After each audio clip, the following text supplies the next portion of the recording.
প্রিয় দর্শক, আমি এখন একেবারে প্রচুর বৃষ্টির মধ্যে দাঁড়িয়ে আছি। আমি একটু দেখানোর চেষ্টা করছি যে বৃষ্টির প্রবল যে স্রোতের পানি এখন কিন্তু মানে হুড়োহুড়িয়ে চলে আসছে। আমি একটু দেখানোর চেষ্টা করি কিভাবে পানি আসছে। বর্ষার পানি একদম কানায় কানায় পরিপূর্ণ হয়ে গেছে। আমি একটু এ পাশ থেকে দেখানোর চেষ্টা করি। দেখেন কি পরিমাণ স্রোত রে ভাই, মানে ওরে বাবা স্রোত, মানে প্রচুর স্রোতে কিন্তু বন্যার পানি চলে আসছে, খাল ভরে যাচ্ছে, মানে একেবারে কানায় কানায় পরিপূর্ণ।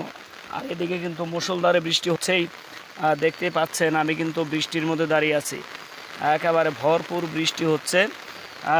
মানে এ কি বৃষ্টি রে ভাই, মানে আমি কিন্তু প্রচুর বৃষ্টি, সেই বৃষ্টির মধ্যে দাঁড়িয়ে আছি। একটু দেখানোর চেষ্টা করছি যে কিভাবে মানে বর্ষার পানি ধেয়ে আসছে, একেবারে কিন্তু মারা